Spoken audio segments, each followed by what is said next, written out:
The Basement Tenant, a novel, written by L.Z. Sinclaire, narrated by L.Z. Sinclaire. They worked through the night. Elias spread the property records across her kitchen table, printouts, hand-annotated, color-coded with a system she recognized as the organizational structure of a person who'd been building this case for months. Maps of the South Side, corporate filings, ownership chains. The paper trail of lakefront redevelopment partners traced through its layers of shell companies like a river followed back through its tributaries to the source. The LLC owns 14 properties, all residential, all acquired in the last 4 years. Bronzeville, Woodlawn, South Shore, Inglewood, every one of them purchased from an elderly homeowner, widowed, living alone, no immediate family nearby. Purchased or stolen? Both. Some were legitimate sales, aggressive, below market but technically legal, pressure campaigns, developers showing up with cash offers and veiled threats about the neighborhood declining, the taxes going up, the building needing repairs the owner can't afford. He pointed to a cluster of addresses on the map. This property, Lakefront acquired it 14 months ago from an estate. The owner, a man named Curtis Hammond, died of a stroke. No surviving family. The property has been vacant since acquisition. No renovation permits, no utility activity. But he pulled up a satellite image on his phone. The property records show a structural modification to the basement in 2022. Same contractor, Apex Building Solutions. Same sealed room. Same playbook. Buy the house, modify the basement, use it as a holding space until the owner signs the transfer documents, then move them and wait for the neighborhood to turn. Carrie stared at the map. 14 properties, at least 4 elderly homeowners coerced or disappeared. A pipeline, systematic, organized, operating in the gap between legitimate real estate and kidnapping, in the gray zone where corporate structure and human suffering overlapped. Derek isn't the architect, Elias said, reading her thought. He's the attorney. He structures the deals, handles the filings, makes the acquisitions look clean on paper. The architect is his partner. Who? Alderman Raymond Cross, Ward 20. His office is in Woodlawn. Carrie knew the name. Everyone in Chicago politics knew Raymond Cross. A fixture, a handshaker, the kind of alderman who showed up at every ribbon cutting and community meeting with a smile that never quite reached his eyes. She'd sat next to him once at a Linden Academy fundraiser. He'd been charming, solicitous, the kind of man who made you feel like the most important person in the room while simultaneously scanning for the person who actually was. Derek had introduced them. Ray, this is my wife, Carrie. She used to be a journalist. The past tense, already, even then. I sat next to him at a school fundraiser. He told me my son was beautiful. He says that to everyone. It's a reflex. The man collects relationships the way your ex-husband collects properties, strategically, for future use. Carrie looked at Elias across the table. The kitchen light was harsh, fluorescent, unforgiving, and in it he looked older than 29, the hollows under his eyes deeper, the tension in his jaw more pronounced. He'd been living with this for months, building the case alone, in a basement, in the house of a woman he was supposed to be surveilling, playing a dead woman's voice, no, a missing woman's voice, in the dark to prove a wall wasn't thick enough. How long have you been doing this? She asked. Not the investigation. All of it. The double life, the pretending, the moving through Derek's world as a compliant asset while building a case against him from the inside. Since October, since Margaret disappeared. He paused. No, since before that, since Derek contacted me, since a man I'd never met, a man whose family had denied my existence for 29 years, called me on the phone and said, "I know who you are and I need your help." And I thought, I know who you are too. I've always known, and the help I'm going to give you is not the kind you're asking for. You planned this from the beginning. I planned to find out what he was doing.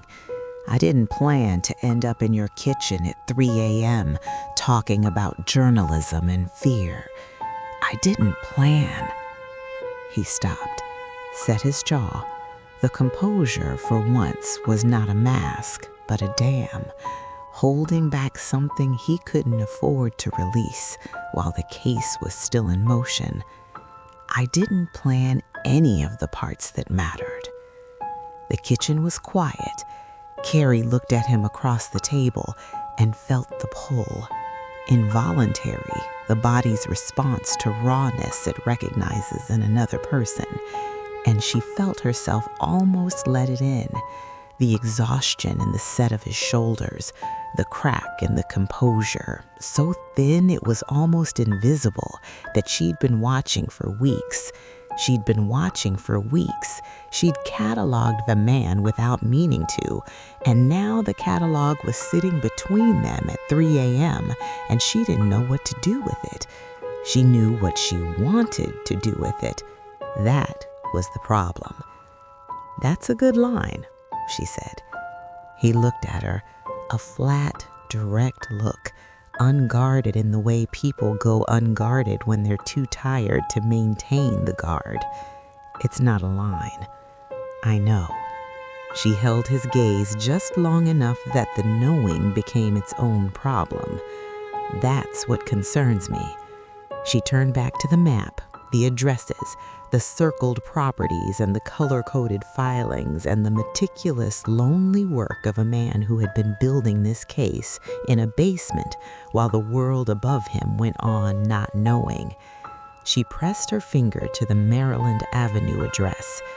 "Walk me through this property. Everything." "What about your residency?" she asked.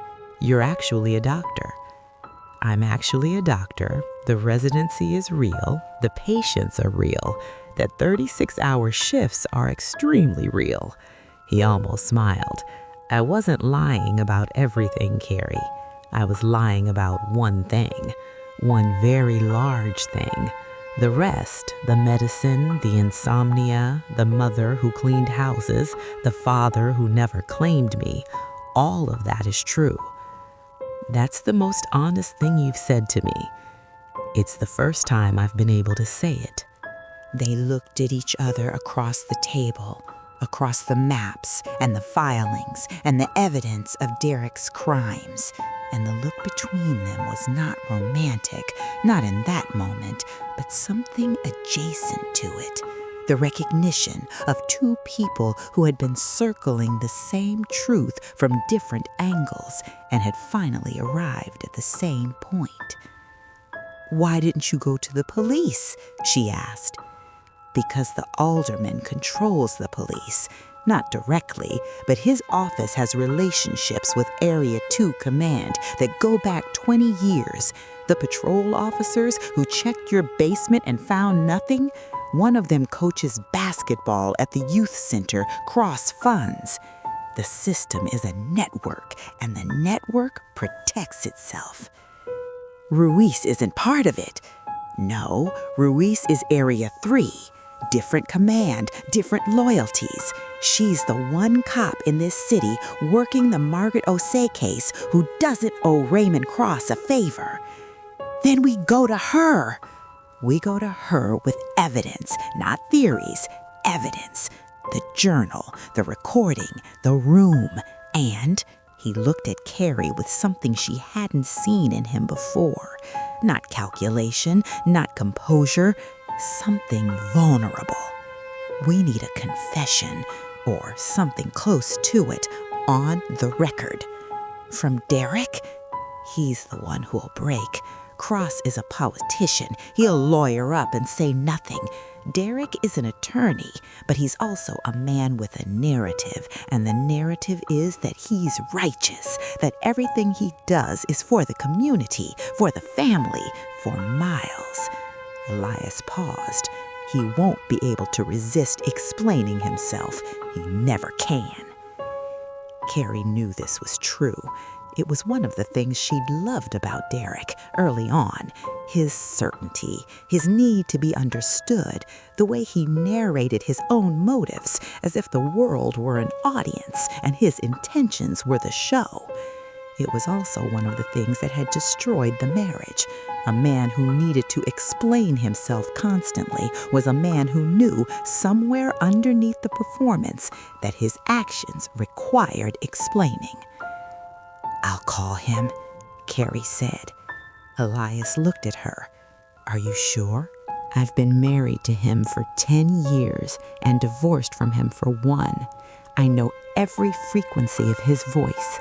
I know when he's lying because his syntax changes. He gets more formal, more precise, as if the language itself can shore up the fiction. I know when he's afraid because he gets quieter.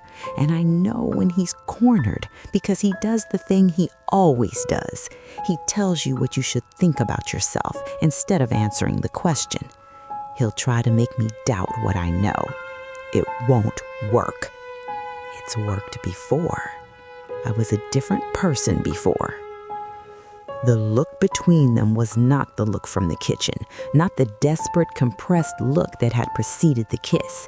It was something steadier, something that acknowledged the kiss and the complication and the half-brother revelation in the sealed room and everything that had happened between them, and moved through it to a place on the other side where two people stood with the same purpose and the full knowledge of what it had cost them to arrive there. "Okay," he said, "make the call." She made the call from the front parlor at 9 a.m., sitting in the room where she and Derek had once hosted dinner parties and where the ghosts of those evenings had finally stopped bothering her because there were real ghosts now, real buried things, and the social ghost of her former life had become quaint by comparison. She recorded the call. Illinois was a two-party consent state, which meant recording without the other person's knowledge was illegal. She recorded it anyway, because the law was a system, and the system had been used against her so effectively and for so long that she no longer felt bound by its protocols. This was not, she knew, a defensible position. It was the position of a woman who had run out of defensible positions and was operating on the only thing she had left, the truth. Elias sat across from her. He didn't speak. He watched her with the attention of a man who had learned to take vitals at a distance, reading her pulse in her throat, her anxiety in the set of her shoulders, the steadiness she was building from the inside out. Derek answered on the second ring. Carrie, flat, transactional. "I need to talk to you about the Woodlawn property." Silence. 3 seconds.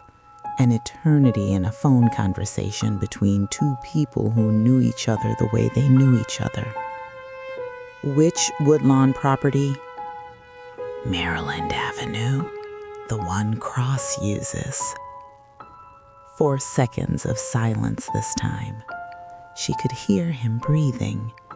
She could hear the machinery of his mind, the calculation, the risk assessment, the strategic weighing of what she knew against what she might know, the specific mathematics of a man who'd spent his career managing information. "I don't know what you're talking about."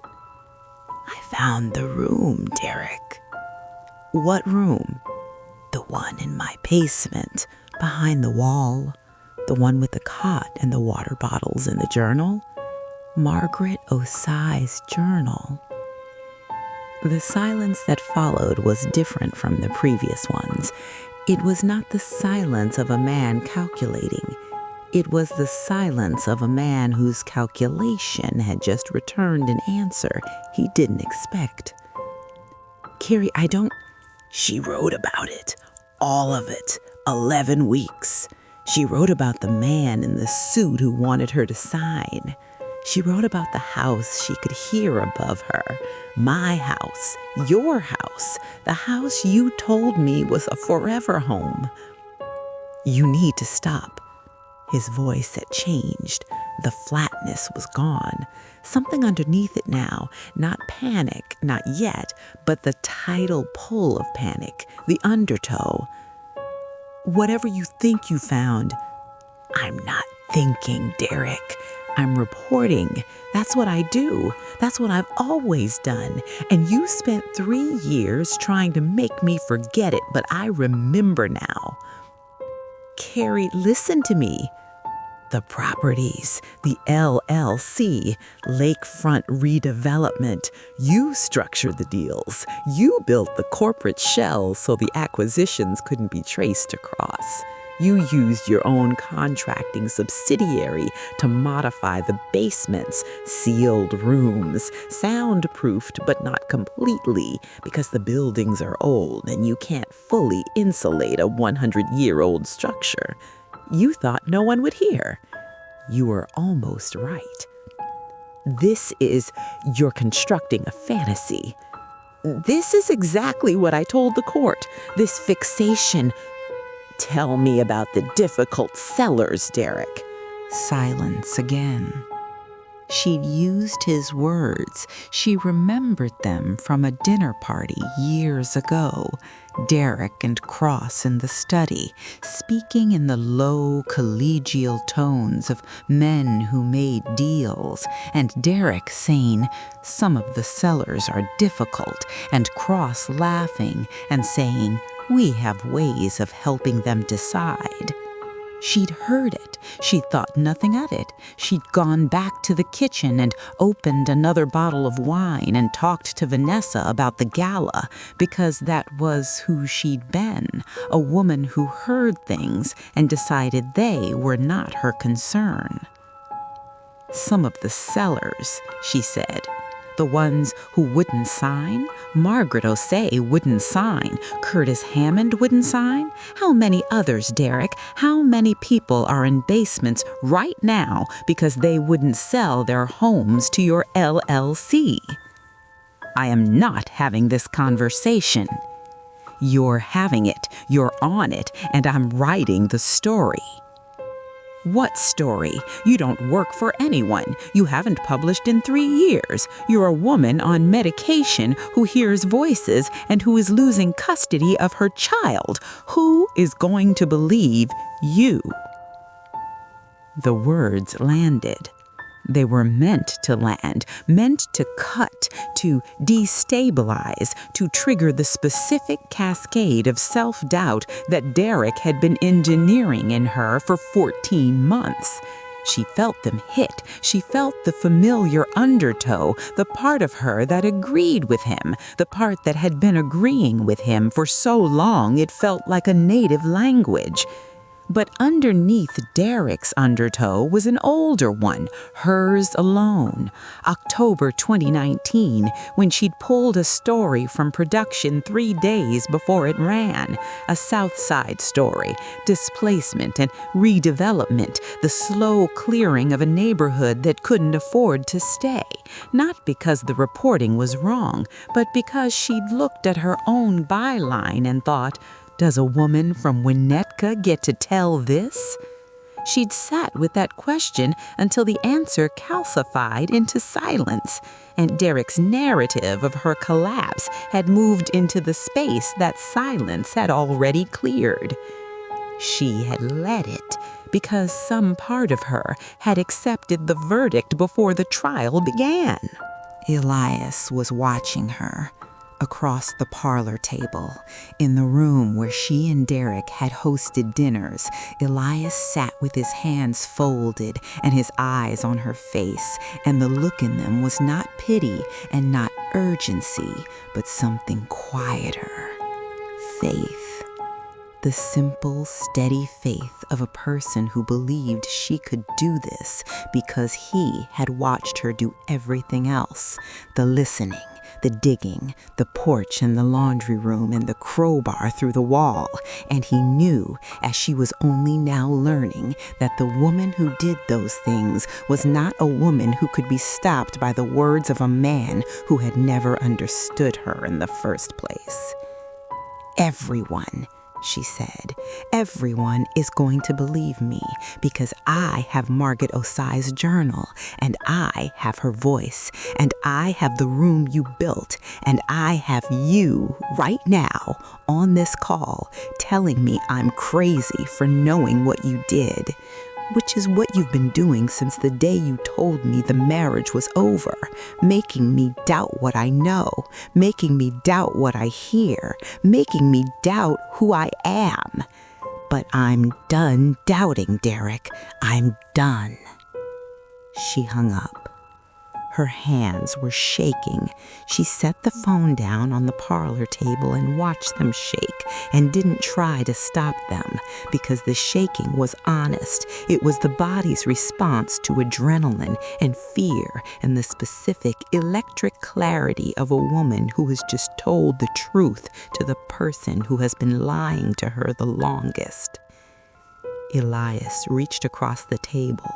He put his hand over hers, not romantically, steadily, the way a doctor steadied a patient, the way a person steadied another person who had just done something brave and needed for one moment to feel the ground. She looked at him. He looked at her. The parlor was quiet. Morning light through the bay windows, the light she and Derek used to read the Tribune in, the light that had watched their marriage and its dissolution with the same indifferent patience. "Call Ruiz," Elias said. She picked up the phone and called Ruiz. The end. You have been listening to The Basement Tenant, written by L.V. Sinclaire, narrated by L.V. Sinclaire. Thank you for listening.